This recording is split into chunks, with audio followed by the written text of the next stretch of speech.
Hey everyone, Joe here for this week's installment of Genderqueer Chat. This week's topic is discussing, would you date the old you? Which, if you recall a few weeks ago, and the old you being 5 or 10 or, as Chris was saying, even 20 years previous, depending on the age of some of us. A few weeks ago we had a topic about dating, and if you recall correctly, if you watched, I don't date. So would I date the old me? No, because I don't date. So it's kind of a strange topic. I guess the other thing, there are a few aspects of this. One is I wouldn't date the old me, nor would I date the new me, because I don't date women. If I date at all, I date men, right? I'm not attracted to women. I'm not sexually or romantically attracted to genderqueers. As far as up until now, I don't know what the future holds, but historically I've been attracted to a very specific kind of guy, and he typically is a alpha male macho asshole, which is why I'm single. Because that's the thing, eh? So if you're attracted to a certain kind of guy, and that kind of guy is wrong and bad for you and just all wrong on every level, you know, you can't really change who you're attracted to. You can't. Ask any gay person. You cannot change who you are attracted to. That is the way it is. That's the way it is. And I have been cursed in my life. That is, you'll hear me talk a lot about like the blessings in my life, whatever. I have been cursed with being attracted to the wrong kind of guy. So I've opted to stay single for the large part. So if there were a male version of me, I don't know that male version of me would be alpha macho male. I don't know. Am I alpha macho female? I don't know. I will say that the person I have become today is a direct result of some of the guys that I've gone out with, and I tend to find certain qualities in a person attractive. One of those things being complete and utter honesty to a fault. Another one would be I love people who say what they mean and mean what they say, and do what they say they're going to do, and take chances and risks. Not crazy risks, but I mean, if you say you're going to do something, do it. And if you fail, you know, that's okay too, but at least you tried. And I've always been inspired by guys like that. And I've been with a lot of guys like that. And I never used to be that way, but I can proudly lay claim that I am that way now. And I think that had to do with being surrounded with guys like that and being brought up. I think I've mentioned this in previous videos, that when I surround myself with people, for instance, who are depressed, that brings me down. I seem to be very susceptible to the moods and ways of those around me. And I spend a lot of time alone for various reasons. But I find if I spend too much time in the company of people who are dragging me down, I'm really not good for much.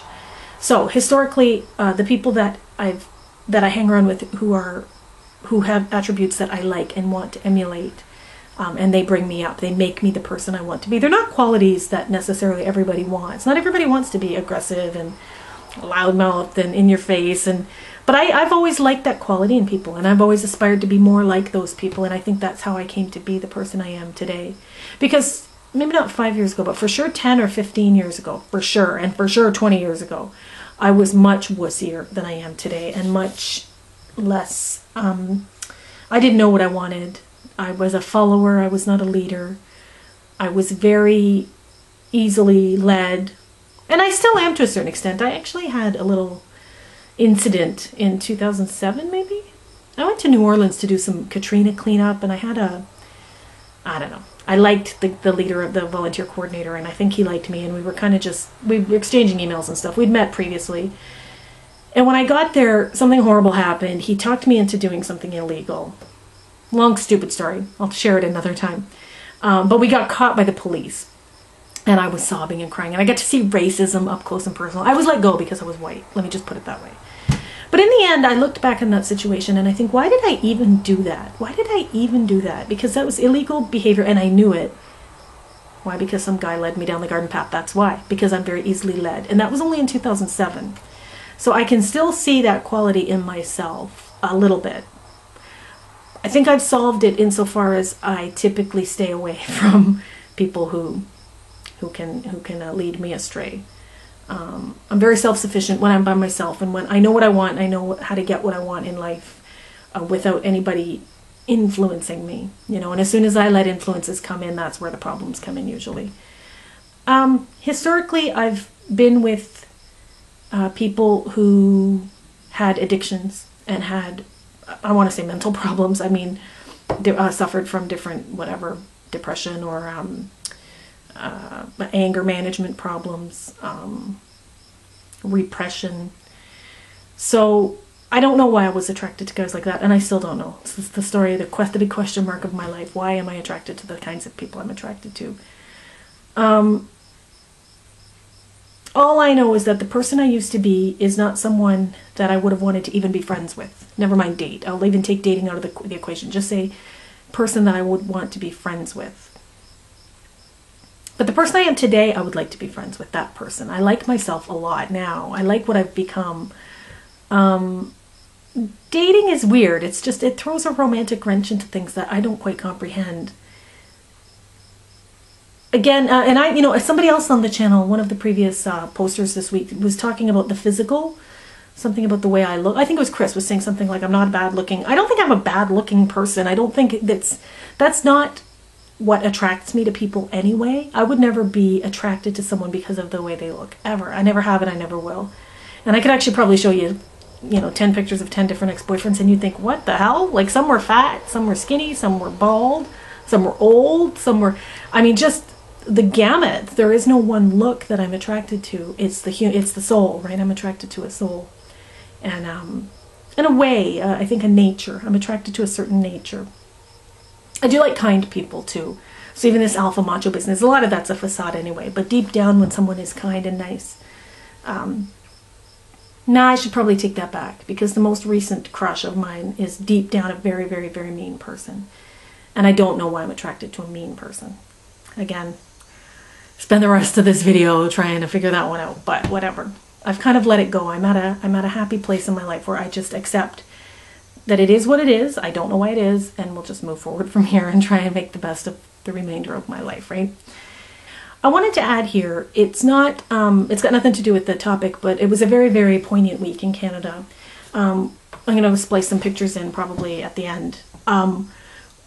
Canada has a parliamentary democracy, I guess it's called. I don't even know if that's what it's called. But we have like a House of Parliament, and there's a government that is made up of the party that won the most seats. And in this case, in May, it was a conservative majority, which means conservative, aka Republicans or whatever you want to call them, won the majority. Don't even get me started.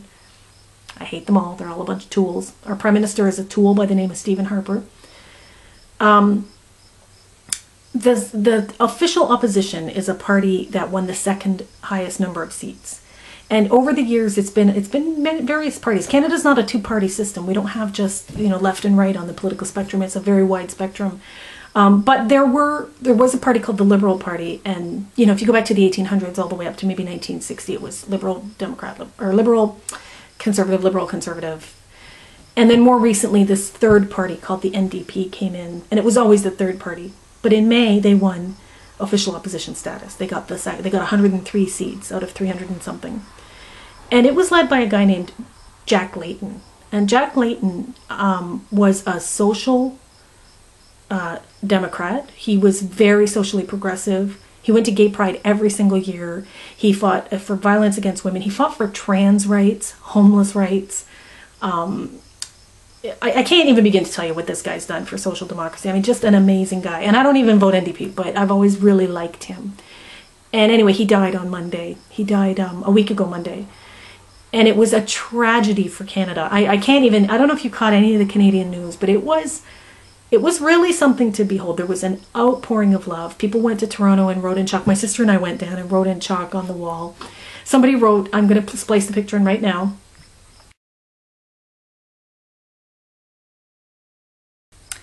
Somebody wrote in chalk, trans and queer, love you, Jack. I mean, that was the kind of person he was. But the best part was that he had a state funeral, which is a very big deal. And they had, the officiant was a gay minister from the MCC, the Metropolitan Community Church. And he was talking about how Jack always used to say to him, hey, Brent, how's John?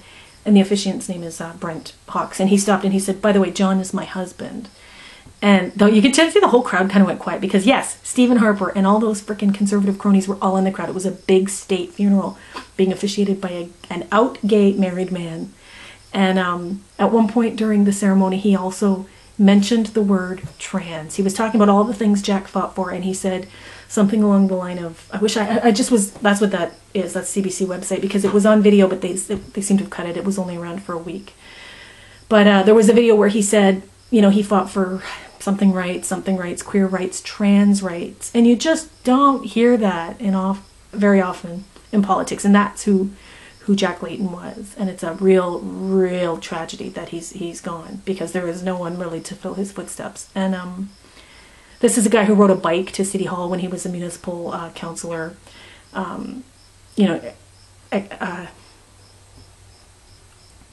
Environmental activist, etc. Anyway, I just wanted to, I don't know how many Canadian viewers we have, but it was a real tragedy to lose him. He was a real advocate for the queer community. And for those of you who, like Americans who are watching this, oh my God, can you imagine if, I don't know, Boehner died and there was a state funeral held by a gay guy? And actually at the end they had the MCC choir, the gay choir, sing the, come on people now, rise on your run. I know I'm singing it wrong. Everybody get together, blah blah, love one another right now. They had the whole mess represented. It was really something to behold. So I just wanted to throw that out there because it was a very important week in Canadian history. And it's a real loss. Like I said, I don't even vote NDP, but I was weeping during the funeral. And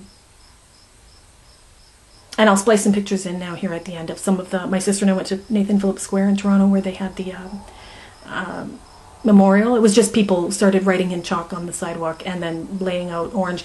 His party color was orange, and because they won with such a huge victory, well, they won 103 seats, and previously they'd only had 30-something seats, so they called it Orange Crush. They kept calling it the Orange Crush during the election in May.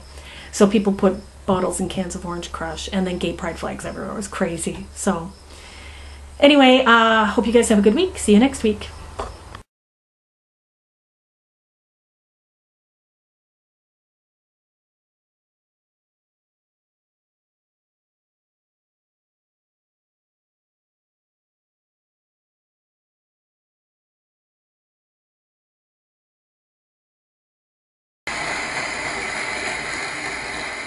What changes need to be done, what actions need to be taken, was the goal of making Canada a better country.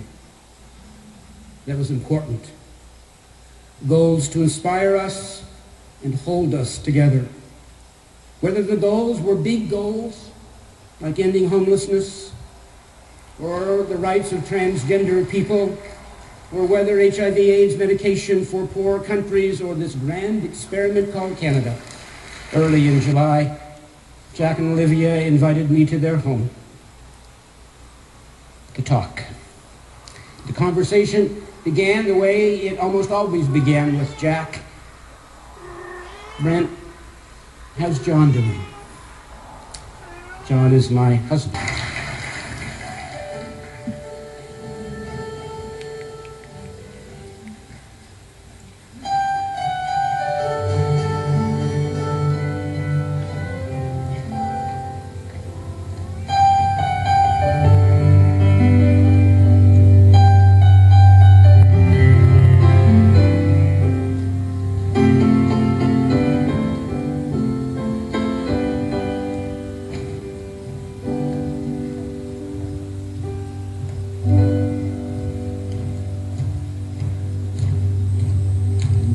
It's but a song we sing, if it's the way we die. You can make the mountains rain, or make the angels cry. Though the bird is on the wing,